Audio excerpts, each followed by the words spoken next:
We are back for another UFC fight night. This weekend we have got Marina Rodriguez taking on Mackenzie Dern, where the winner might get a title shot. I don't know, the division is really backed up at the moment. I mean, you've got the rematch between Rosa and Zhang Weili for the belt, and then you got Carla Esparza just kind of waiting for a title shot too. You still got Joanna Jędrzejczyk in this weight class as well. It's a loaded division that is waiting for that championship fight in November. And folks, if you haven't not yet, make sure that subscribe button down below for more UFC. Let's get into this 11 fight card. Okay, so we start off here with Steve Garcia taking on Charlie Ontiveros. Two guys looking for that first win in the UFC. For Charlie Ontiveros, his last fight, it was kind of a head scratcher because he comes in the UFC. He hadn't fought in a year. His last win was in 2019. It was on Fury. He won by KO in the first round. He fought a guy who was 5-4. Before that, beat a guy in Fury who was 3-5, and then before that, lost to an opponent who was 1-0.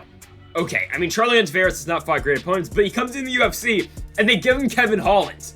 Yeah, and Holland just does what you think Kevin Holland's going to do to Charlie Ontiveros. He slams him, and then Ontiveros messes up his neck. He hasn't fought since. He lost that fight in the first round. And yeah, that's been Charlie Ontiveros' run so far. In the UFC, he's 11-7 so far in his career. What have we seen at Ontiveros in the past? He's had okay striking. Again, he's fighting competition, though, who isn't great. He was one of the Michael Venom Page victims all the way back in Bellator. That fight was a while ago. It was in 2015, an MVP. Just beat Douglas Lima, but like, did he really win that fight? He didn't, let's be real. Lima definitely won that fight, I thought. 2-1. You could even make the case for 3-0 for Lima, but that's besides the point. Ontiveros hasn't been great in his career. He fought a lot of guys who, you know, haven't really done much in their MMA careers. And you got a guy in Steve Garcia, who we haven't seen since the Figueiredo Benavidez card the first time around in Norfolk, Virginia in February of 2020. He fights in the undercard, the prelims of that card, and he just gets beat up by Luis Pena. Violent Bob Ross wins that one 30-27 in all three judges' scorecards. And before that, for Garcia, he fought some in Bellator. He has a fight, a win over Ronnie Lawrence and a loss to Ricky Tercios back in March of 2016. And then he fought in the Contender Series in 2019, beating Desmond Torres, won that one by TKO. Didn't beat Jose Mariscal on LFA 80. Came in a month later, fought Luis Pena, and lost because he was replacing, I believe, Alex Munoz. For that fight, Garcia coming in this one record of 11-4. He's an all-right striker as well. You've seen the finishes on the Contender in Bellator as well. Actually, didn't get a finish in Bellator, but fought in Jackson Wink. Their little fight nights over there in New Mexico. Garcia coming to this one with a record of 11-4. I'll keep it real. I'm not impressed at all with Charlie Ontiveros. He's 11-7. The guys he fought just aren't great. He hasn't really, he doesn't have any big wins, and his striking is slow. I think Garcia is the all-around better striker, even though, I mean, don't put money on this fight. This fight's just a toss-up. Who knows? I mean, Ontiveros could come out here. He could go right through Steve Garcia. I can see the same exact thing, though, for Garcia as well. I'm going Steve Garcia by decision. Who knows, but I think that's the pick. Now we've got Lupita Godinez taking on Sam Hughes. Both fighters losing their last fights. For Lupita Godinez, though, it's a fight a lot of people thought she won, myself included. I thought she beat Jessica Penne. I didn't see that fight for Penne, even though I picked Godinez in that one. But hey, they gave it to Jessica Penne, and what has she done since? She's beat Karolina Kowalkiewicz, so props to Jessica Penne for coming back, picking up wins in the UFC. For Sam Hughes, though, she's 0-2 in the promotion. She comes in, she fights Tecia Torres on short notice. Tecia Torres in the top 15. She loses by TKO. All right, and then after that, she loses to Loma Luponi earlier this year. Sam Hughes hasn't looked great on the feet so far in her UFC run. I mean, you look at her fights, though, before the UFC. She wins on LFA 93 before she makes her way to the UFC. Then before that, she fights Vanessa Demopoulos in the main event of LFA 85 for the strawweight championship. She loses that fight by inverted triangle choke in the 4th round. And if you want to go MMA math in this one, Lupita Godinez holds a win over Vanessa Demopoulos for the LFA strawweight championship. Godinez winning that one by majority decision late into 2020 before she came into the UFC. So there's that. I mean, this fight's probably going to be contested on the ground. I mean, that's probably how it works. Again, though, Hughes' stand-up game hasn't looked great so far, so you could see Godinez trying to keep this one standing and try to outstrike Hughes. But, I mean, really, I think Lupita Godinez should win this one. We've seen Hughes in the past. She has looked okay on the ground. Her first 3 fights, she did win all 3 of them by submission within the span of about 5 months. But, I mean, since then, she's lost 3 out of her last 4. Again, it's Demopoulos, Torres, and Luponi, but still, she hasn't looked great in those last couple of fights. For Lupita Godinez, I thought she beat Jessica Penne. She looked good in the Vanessa Demopoulos fight as well, winning that one fight, going all 5 rounds with Demopoulos and beating her. I think Lupita Godinez should have enough to beat Sam Hughes in this fight. I think she gets it done by decision. Again, I think she should really be 2-0 at this point. She's supposed to fight Sarah Alpar earlier this year. That fight got canceled. I think she gets her second win, or first win in the UFC in her second fight. It is a grappler's paradise here at featherweight between Charles Boston Strong Rosa and Damon Jackson. And for Charles Rosa, picking up a win over Justin James by split decision on the Gan Volkov card in June of this year. And for Damon Jackson, looked good coming into the UFC, picks up a win over Mirsad Bektic. He submits him with a guillotine choke in his UFC debut on short notice, and they turn him around against Elliott Topuria, knocks him out though in the first round of the Hermansson Vettori card, just a couple months after Damon Jackson did beat Mirsad Bektic. So we haven't seen Jackson since December of last year for Rosa. Again, we saw him in June, picking up the win over Justin James. Before that, he lost to Derek Minner, who is a very good grappler in his own right. Minner's a beast on the ground. I know he just did lose to he beat Charles Rosa. He lost to Darren Elkins, but still, Minner's tremendous on the ground. And Rosa, we say this every time he fights, he's still got the lose one, win one streak in the UFC. Comes in, loses to Tennessee, but then he beats Sean Soriano, then loses to Yair Rodriguez, beats Kyle Bonachak after that, loses to Shane Burgos, beats Manny Bermudez, loses to Bryce Mitchell, beats Kevin Aguilar, loses to Derek Minner, and beats Justin James. I mean, like, bro. Charles Rosa is the most, like, I hate saying it, but he's so mediocre in the UFC. Like, he's a good fighter, though. Mediocre's not the right word. He's a good fighter, but he's never consistent. Like, he can't pick up 2 wins in a row, which is crazy. For Damon Jackson, again, he's 1-1 in the promotion, but we have seen Charles Rosa go up against good grapplers in the past. And what has happened? The 2 fights that I want to bring up, Derek Minner, Bryce Mitchell. What happened in both those fights? Charles Rosa got out-grappled in both those. More so the Bryce Mitchell fight, but the same can be said in the Minner fight. He got dominated in those fights. Rosa did not do great on the ground. What is Damon Jackson very good at? Winning fights on the ground as well. And yes, he does have some striking as well, but Damon Jackson's more of a grappler. This fight's going to be contested on the ground. Damon Jackson's going to come in there. He's going to take down Charles Rosa. I think he's going to swarm him on the ground. And I just don't like this fight for Rosa just because of that reason alone. You saw Minner do it. You saw Mitchell do it. What's to say Damon Jackson's not going to do the same? And oh, by the way, you still got the thing going with Charles Rosa where he wins a fight and he loses a fight. Always back to back to back. Everything points at a Damon Jackson victory. I think we keep the win one, lose one streak for Charles Rosa alive. I'm going Damon Jackson to beat Charles Rosa by decision. So the UFC loves putting unranked heavyweights on the main card. And, like, this is the one time where the main card's not great, and they don't do it. I mean, you got Alexander Romanov and Jared Vanderaa. Now, say what you want about Vanderaa. Is he all that great, and did he just have a fun fight? Sure, he did. And for Romanov, I mean, this guy had all the hype around him. He was undefeated. He still is, but he comes into the Juan Espino fight. It's a fight where Espino's getting old. He's, 39 years old. It's a fight that Alexander Romanov should come in there. He should probably beat Juan Espino, even though Espino is I believe, 9-1 in his own right coming into that one. His only loss is to Vitaly Minkov, but still, Romanov's supposed to win that fight. I believe the fight was 1-1 going into the third, and it's a legal blow, of course, to the lower section of Alexander Romanov. He can't continue, even though a lot of people thought, he just didn't want to go on because he thought Espino was going to beat him.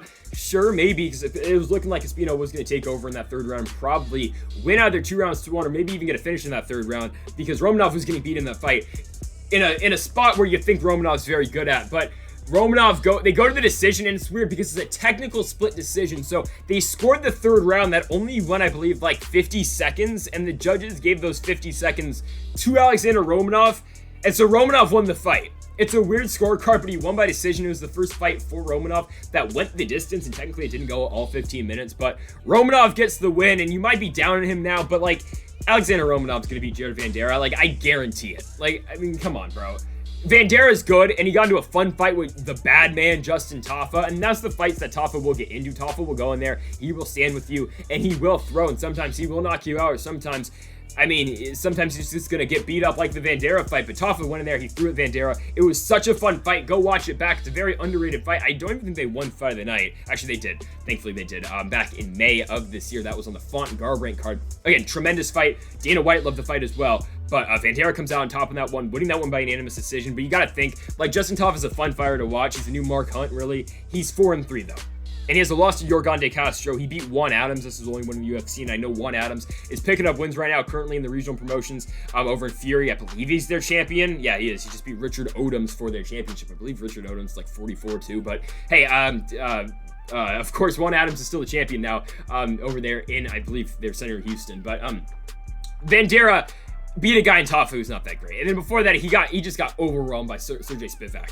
What does Alexander Romanov do very well? He wrestles guys, and he takes them down, and he beats them up on the ground. Okay. That's exactly what Sergey Spivak did to Jared Vanderaa. That was one of those fights where Chris Tognoni was just watching it for ages and just kept letting Jared Vanderaa take just so much damage in that fight. That's what Romanov's going to do, Jared Vanderaa. I feel pretty good about this one. Romanov's going to take him down. He's going to watch that fight against Sergey Spivak because, hey, Spivak's a top 15 fighter. Do I think Romanov can get there in the near future? I think he can, definitely. I think Alexander Romanov could be in the top 15 very soon, even though he did have that slight setback against Juan Espino, even though he did win that fight, but I like Romanov to be Jared Vanderaa. I don't think this fight is all that competitive. I think Vanderaa is going to get taken down in the first by Romanov, and then in the second, Romanov really pour it on with strikes. I got Alexander Romanov to finish Jared Vanderaa with strikes on the ground in the second round.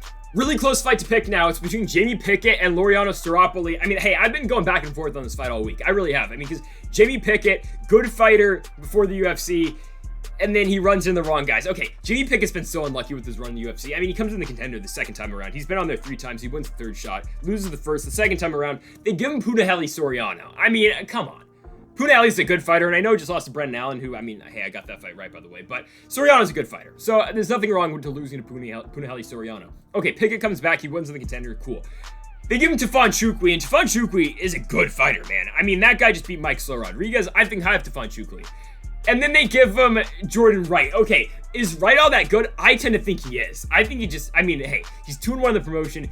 Jordan Wright looked good in the Jamie Pickett fight. I know he got knocked out by Buckley and he beat Ike Villanueva, but I think Jordan Wright's a solid fighter. The Beverly Hills Ninja is pretty damn good in my humble opinion. I think he's fighting, who's he fighting next? He's fighting, it's going to be Julian Marquez. Yeah, Julian Marquez, Jordan Wright, solid fight. I'm actually excited to see that one. But you got Pickett, he's 0-2 in the UFC. And you got Laureano Staropoli, who hasn't won a fight since UFC 237, May of 2019, in Brazil. Namajunas versus Andrade. And then you got before that, he's got a win over Hector Aldana. By the way, he beat Thiago Alves on that UFC 237 card. And the win over Hector Aldana before that in Argentina on the Magny Ponzinibbio fight card. It's a good fight, but Staropoli's fighting for his contract at this point. He's lost 3 in a row, and given they are good fighters, it's Muslim Salikov, it's Tim Means, and it's Roman Dolidze. He didn't look good in the Dolidze fight. Dolidze really shut down any offense Staropoli did have in that. It was Staropoli's first fight back up at 185 since 2015. He loses to Tim Means. I had 3 rounds for Means in that one. A couple judges gave 1 round to Staropoli in that. And the Muslim Salikov fight, I mean, Muslim Salikov is going to do that to you. He beats him by unanimous decision on Maya Askren over there in Singapore. You got 30-26 in there. You got 129-20, and then you got, I think, another 30-26. All for your winner, Muslim Salikov. It's 2 guys who are looking for a win, and it's 2 guys who need to win a fight to stay in the Ultimate Fighting Championship. I just don't know, because Jamie Pickett's got some power. He's looked good in the contender, but given they gave him 3 shots at it and he finally won, Staropoli hasn't looked good in a while. I don't know. I mean, it's a toss-up. I'm leaning ever so slightly to Jamie Pickett. I think Pickett finally can get that first win in the Ultimate Fighting promotion, but I mean, hell, he got outstruck by Chukwi for 3 rounds, and then Jordan Wright just kind of rushed him and finished him in a minute. I just don't know. I think Pickett might be able to edge out the victory in this one. I think someone's probably getting knocked out, though. Maybe. I don't know. Staropoli hasn't gotten a finish yet in the UFC. Pickett obviously hasn't won yet.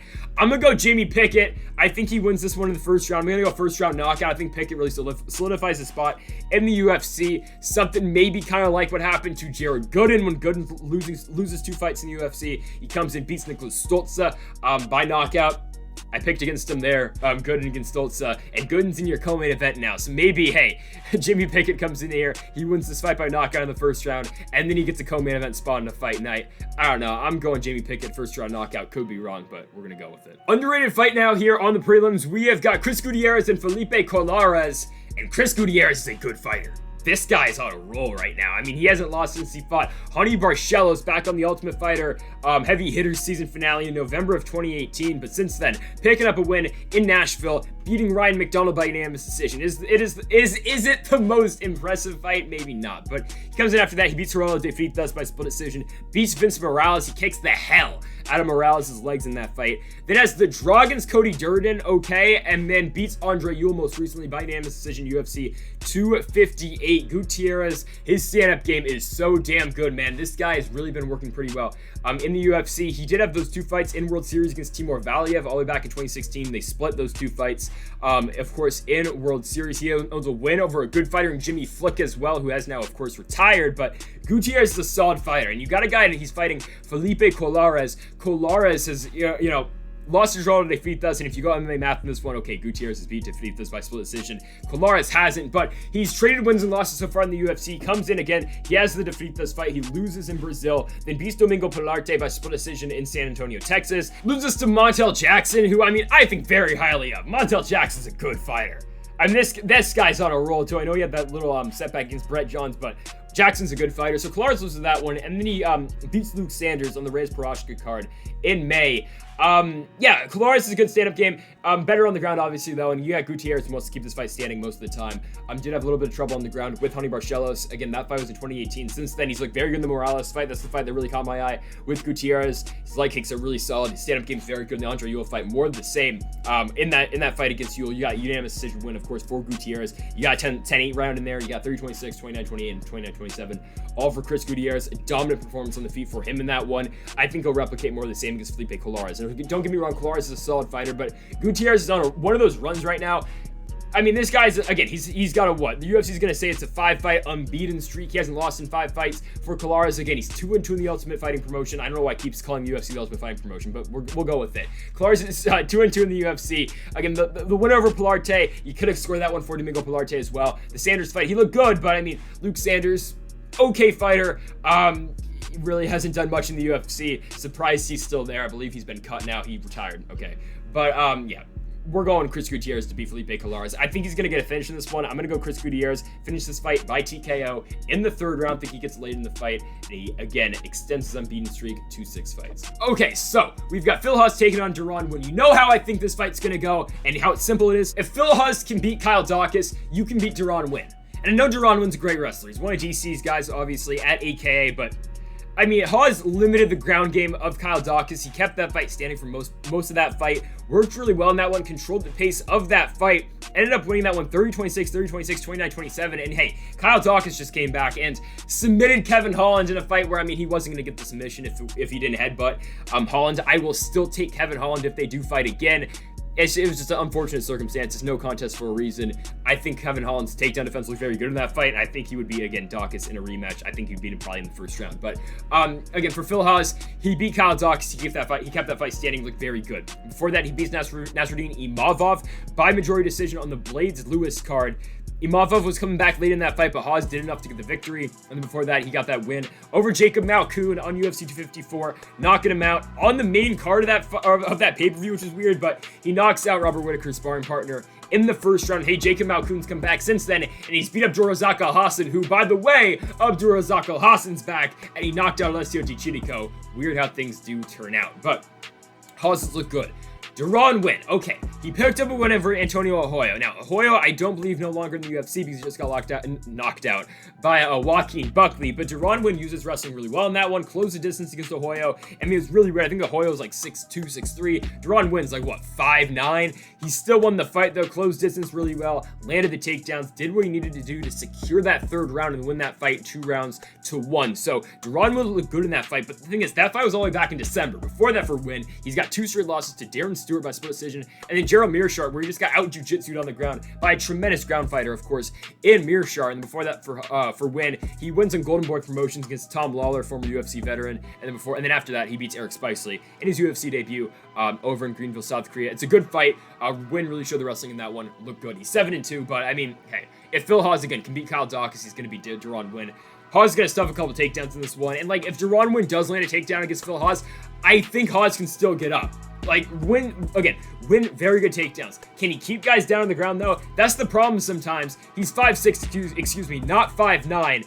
And what, Dern Winn fights 185 at 5'6". His last fight against Arroyo was at a catch weight of 195. He's going to drop back down to 185 for this one. This is Phil Hawes' fight. He's going to keep this one standing, and he's going to outstrike Dern Winn. Winn hasn't been finished yet by KO in his career. I think this is where we're going to get it, though. I think Phil Hawes, his striking is so damn good. You saw that in the Jacob Malkoun fight. It only took one from Phil Hawes in that one. Shut out the lights of Malkoun, who didn't take too many big shots by Abdulrazak Alhassan, but still took some shots and stayed in the fight. So I really like Phil Hawes to beat Dern Winn. This fight, really, it's set up for Phil Hawes to get the victory in this one. I'm going to go Phil Hawes to knock out Dern Winn after stuffing a couple takedowns. I think he gets it done in the 2nd round. Going with Phil Hawes. Where to start? I'm surprised Agapova gets another main card fight. Like, really? Really? Maria Agapova comes in the UFC. She does have the loss of Tracy Cortez, but she beats Hannah Cifers, and everyone's super high on Agapova for good reason. She looked good in the Hannah Cifers fight. Hannah Cifers isn't that great, but she fights Shanna Dobson. It's a fight Agapova's supposed to win. You go into that fight, Maria Agapova, get this, she is a minus 1,400 favorite. Minus 1,400 favorite in that one. Holy crap. She loses it. Shanna Dobson beats her in the second round because Agapova just goes all out in the first round, tries to win it, and then gets finished in the second round by Shanna Dobson, who Dobson at the time was 3-4. Now she is 4-5 after that, losing to Casey O'Neill. After that, she's been cut from the UFC, but Shanna Dobson's not a great fighter. And Agapova just didn't look good in the second round that one. She looked all right in the first, but I mean, something changed in that second round. Agapova just did not look good. For Sabina Mazo, all right, I mean, okay, she owns a win over Shanna Dobson, first of all. But after that, she's beat JJ Aldridge, she's beat Justine Kish by rear naked choke, and then she fought Alexis Davis. I thought Sabina Mazo was going to beat Alexis Davis in that fight. I thought Mazo was just the younger fighter, the fresher fighter, and I thought she was going to have some success on the ground against a very good ground fighter in Davis, and of course, I thought she was going to be able to keep that fight standing as well if she needed to, and I thought she was going to be able to outstrike Davis, whose stand-up game, let's be real, hasn't been great in the past. It has gotten better, but still, I thought that's how Mazo was going to win the fight. It didn't happen. Okay, Sabina Mazo is 24 years old. She's very young. Maria Agapova is 24 as well. I mean, two young fighters. So you might be down on Agapova right now, but she's still only 24. She's a young fighter. But again, the Shanna Dobson fight just doesn't look good. But Mazo lost to Alexis Davis. It's going to happen to you. Davis is a former title challenger. She's a veteran of the sport. Alexis Davis won that fight with the scorecards of 30-27, 30-27, 30-26. Just overwhelmed Sabina Mazo on the ground. The thing is, Maria Agapova probably won't do that to you. I know that's what she did in the Hannah Cifers fight, but she knocked Cifers down, and then she finished her with a rear naked choke. And it looked like it was going to be more the same in the Dobson fight. Didn't happen. So I think we probably will see a stand-up fight unless Agapova can. I mean, she does have some power. Let's be real. Agapova does have some power for a 125-pounder, but if Mazo can outlast that, I think she should be good. Because I like Mazo on the ground this one. I like her on the feet as well. I know Agapova does own some wins by submission. She does. Cortez beat her on the ground though, but I mean, most recently though, Agapova with that win over Cifers by her naked choke and then win over Alexa Connors in Invicta in September of 2019. I like Mazo to win this fight. I'm just not all that big on Agapova anymore after the Dobson fight. I mean, who really should? Mazo should come in there. She should take care of business. I think she can control this fight on the feet. I think she can control the pace on the ground. I like Mazo wherever this fight does end up. I'm going Sabina Mazo by unanimous decision. I just don't see the pathway to victory for Agapova. Sure, it could be through the ground, but I mean, after I saw her, I believe she was in full mount. She wasn't in full mount. She might have been half mount, but I mean, she got flipped by Dobson. Dobson outworked her on the ground. I think Mazo could probably do the same, even though she just got beat by Alexis Davis. But Alexis Davis, tremendous jiu-jitsu practitioner. I like Mazo to win this one. She beats Maria Agapova by unanimous decision to improve to a record of 10-2. Now a fun fight here at 125, two ranked fighters at flyweight. It is Tim Elliott taking on Matheus Nicolau. For Tim Elliott, bouncing back after losing 3 straight fights to good fighters. I mean, loses to Divas and Figueiredo, loses to Askar Askarov, and loses to Brandon Royval, but comes back after that, beats Ryan Benoit by unanimous decision, and beats Jordan Espinoza by unanimous decision. It was a weird fight because Elliott comes in there, he out-wrestles Jordan Espinoza, he gets him to the ground, I think it was either the second or third round. And Elliott just starts talking to him. And I believe what the UFC, what the mics caught was, so you like to beat women? And he just started ground pounding him. It was weird. But Tim Elliott wins that one, 30-27, 30-27, 30-25. It was a dominant effort for Tim Elliott, showing that really he can do it. And he's a good wrestler. Very good offensive wrestler for Tim Elliott. This guy's been around for a very long time. Made his UFC debut back in May of 2012 on the Nate Diaz versus Jim Miller card, losing to John Dodson by unanimous decision. Ended up getting cut after losing 3 straight fights, after losing on the Henderson versus Thatch card. Came back after winning on Titan FC, won the Titan FC Flyweight Championship, got re-signed, of course, to the Ultimate Fighter, lost to Demetrius Johnson, and the rest has been history. He's been trading wins back and forth, but Tim Elliott, very good fighter on the ground, good offensive wrestler, and he can still throw on the feet. Hey, this man was a couple seconds away from tapping out Demetrius Johnson too with a guillotine, just couldn't finish with that choke. But for Matheus Nicolau, he's another guy who's had 2 runs in the UFC. He comes in, picks up 3 big wins over John Moraga, Luis Smoka included, loses to Dustin Ortiz on UFC on Fox, Alvarez versus Poirier 2 in Calgary, Alberta, then gets cut It was when the UFC was cutting a bunch of their flyweights. So he comes back, he wins 2 fights on Brave and Future FC, and then he wins against Manel Kape by split decision on the Edwards Muhammad card in Vegas. He didn't win that fight. I will be the first to say it. Manel Kape won that fight pretty easily, and you might be high on Manel Kape right now because of that vicious flying knee knockout over Ode Osborne, but Manel Kape's got to make weight first, but I think that guy's going to be a real stud in the UFC, and he beat Nicolau. So I really think Nicolau should be 0-1 in the UFC, but hey, they gave him the decision on that one. Nicolau is now ranked. He is number 11 in the weight class, and for Tim Elliott, he's number 9. So we got 9 versus 11 here in the flyweight division.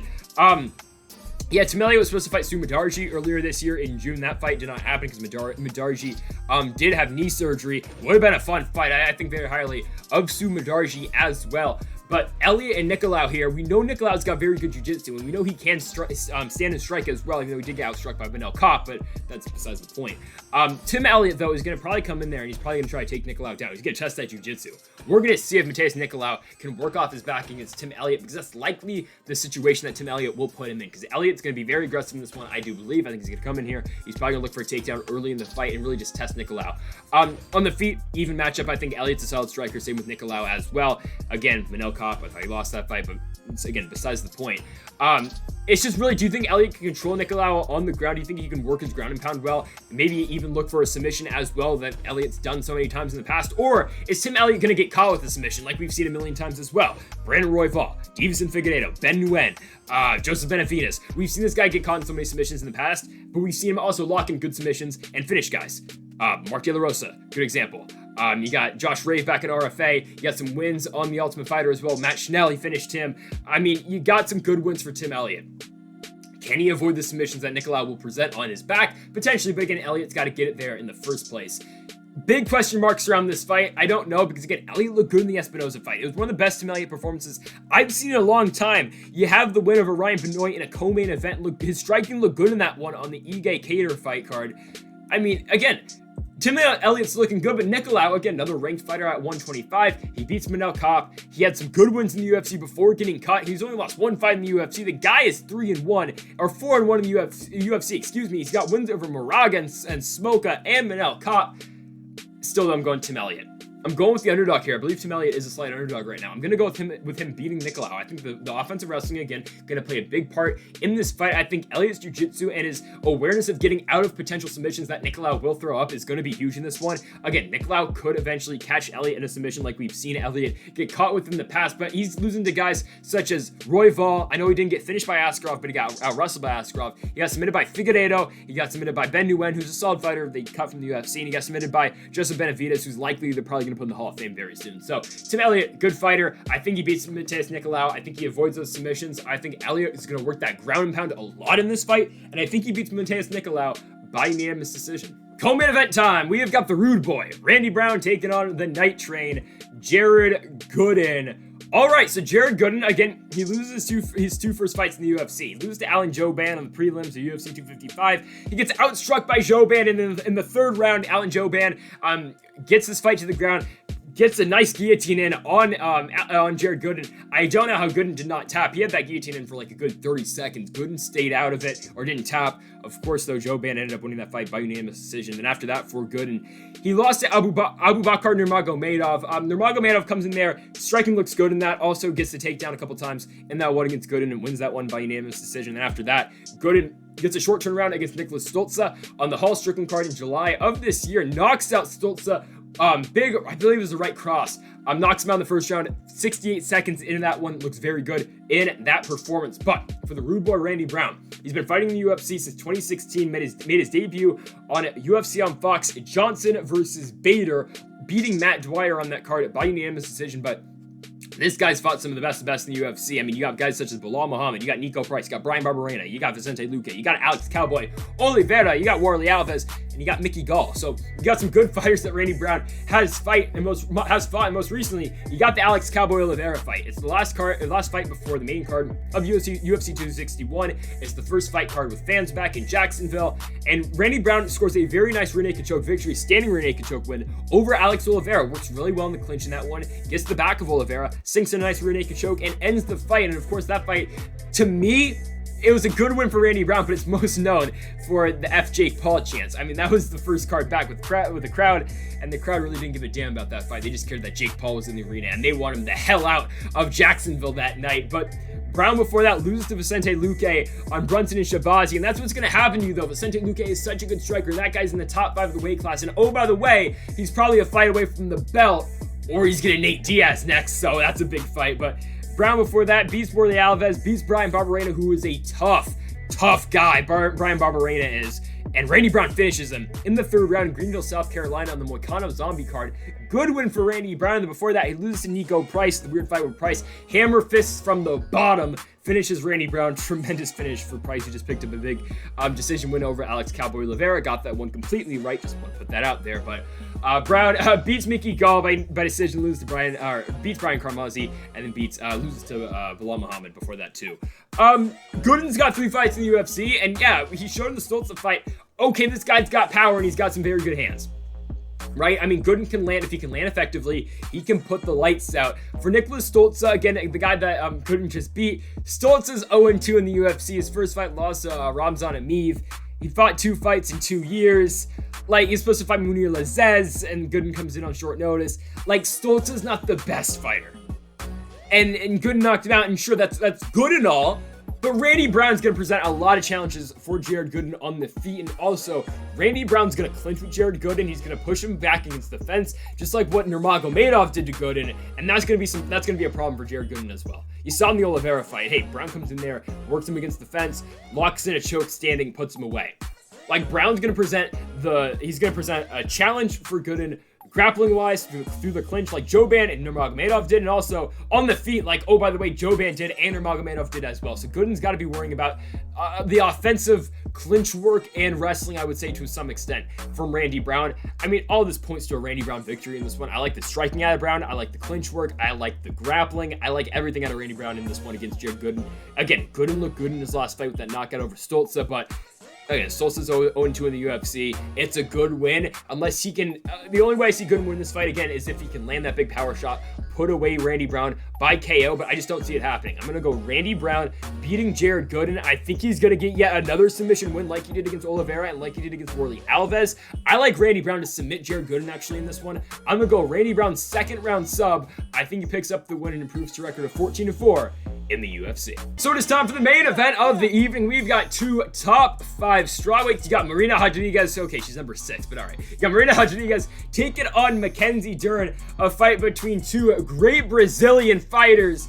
Oh wait, Mackenzie Dern was born in Phoenix, but you got Mackenzie Dern and Marina Rodriguez, 2 very good fighters, and it's kind of a clash of styles. It is, because we will see. This fight is very simple, I think. If Mackenzie Dern can get Marina Rodriguez to the ground, I think at any point in this fight, it's going to be trouble for Rodriguez. But if Marina Rodriguez can stuff a couple takedowns, she's going to win this fight. Now, this is where this gets concerning if you are backing Marina Rodriguez. You watch the Carla Esparza fight. That's a prime example of what Mackenzie Dern will try to do to Marina Rodriguez. It is. Because Esparza comes in there, she, in the first round, she lands a single, the second round, more of the same. She keeps landing single leg takedowns on Marina Rodriguez, and what takedown is Mackenzie Dern very good at? Single leg takedowns. That's what she does. I mean, again, Dern, you saw that in the Nina Ansarov fight, Nina Nunez fight, lands a nice single, puts her down. That's what she's going to probably do to Marina Rodriguez. Rodriguez cannot stop the offensive wrestling from Carla Esparza. Now, are there any really better wrestlers at 115 than Carla Esparza? I mean, you got Tatiana Suarez, but just pure wrestlers, if you just line 2 fighters up at 115, just tell them, all right, you're just going to wrestle tonight. No striking, no jiu-jitsu, just pure wrestling. Carla Esparza is going to beat a lot of fighters on 115, maybe all of them, with the exception of a fighter in, of course, Tatiana Suarez, who she did lose to. Mackenzie Dern is good at getting takedowns, but of course she's better at fighting with her BJJ. I mean, if you are on the ground, Mackenzie Dern, that is dangerous, because you look at her last fights. You got the Hannah Cifers fight. Cifers kind of plays the game with Dern. Dern tries to get her to the ground. She locks up a knee bar. She finishes her in Vegas. Woodley Burns. Okay, the Randa Marcos fight. I will talk about that fight forever. That was one of the stupidest game plans you will ever see. Randa Marcos just kind of, all right, I'm going to go to the ground, Mackenzie Dern. Let's see what happens. She gets subbed by an armbar in the first round. The Vina Janjidoba fight was a weird fight because Mackenzie Dern could not get Vina Janjidoba to the ground. That is what you got to look at from the Marina Rodriguez standpoint is, oh, she couldn't get Vina Janjidoba to the ground. And she didn't really want to, because Vina Jandiroba, very good at jiu-jitsu. Mackenzie Dern couldn't take her down, and thought the best way to win that fight after that was, well, you gotta strike with her. And Mackenzie Dern won a striking fight with Vina Jandiroba. Okay, that doesn't say much about you, but it shows that, hey, Mackenzie Dern got her nose broken in that one. She looked good at the end of that fight, and she outstruck a top 15 featherweight, strawweight. Then they book her against Nina Nunes. Nina Nunes, or Nina Ansarov, just gave birth, like, what? 6 months before that fight? 8 months, 9 months? I'm not completely sure on the date, but I know she just gave birth.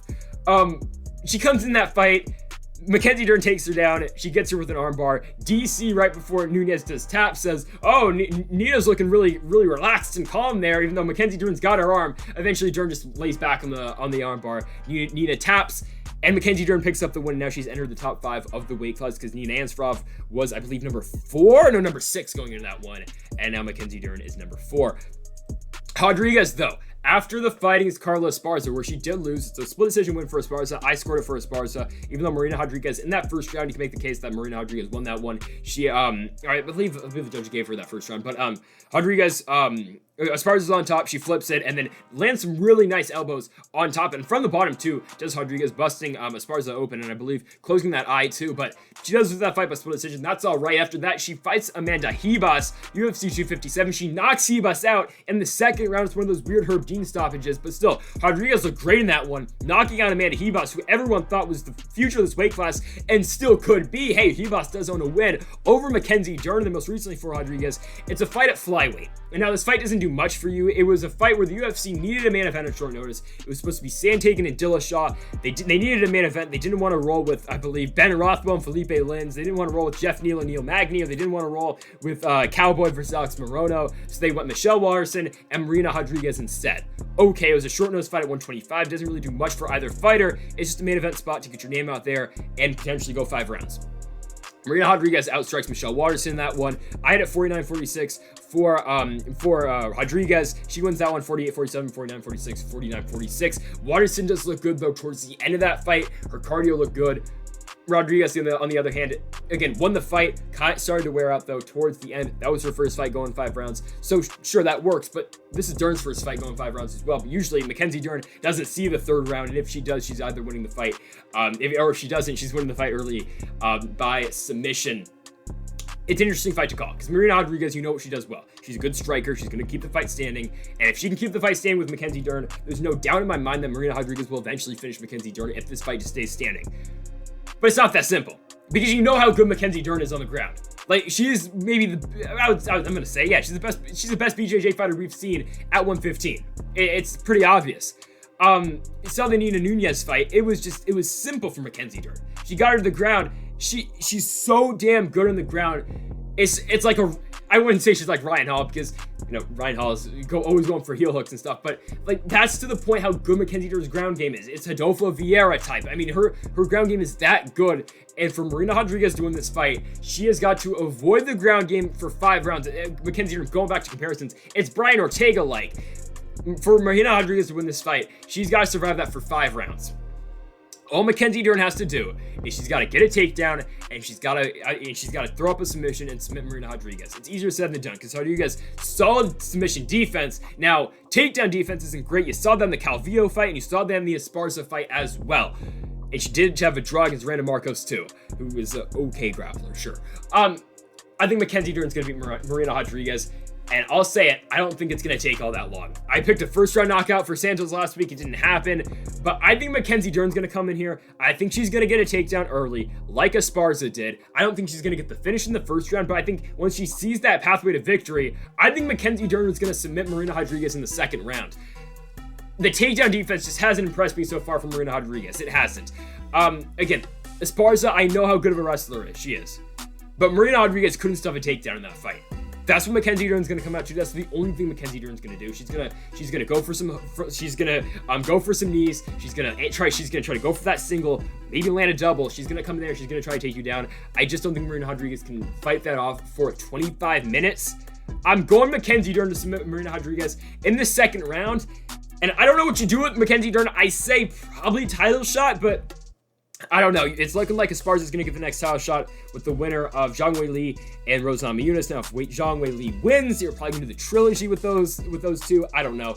I think that the next fight, Mackenzie Dern, though, we haven't seen Joanna Jędrzejczyk in a while. I know she wants a title shot, but you're going to have to beat someone to get another title shot. Give me Mackenzie Dern versus Joanna Jędrzejczyk, or if Marina Rodriguez wins, give me that fight as well. The winner of this main event, I think, is fighting Joanna, and we'll see. But I'm going with Mackenzie Dern to submit Marina Rodriguez in the second round to improve to a record of 12-1, move up those ranks at strawweight, and yet another big win for the American, even though the UFC is going to give her the Brazilian flag. It's all right. Mackenzie Dern wins this one by second round sub. And folks, thank you for watching another UFC preview and predictions here on the channel. Make sure that subscribe button down below if you have not yet. We do one of these every single week. And folks, thank you for watching.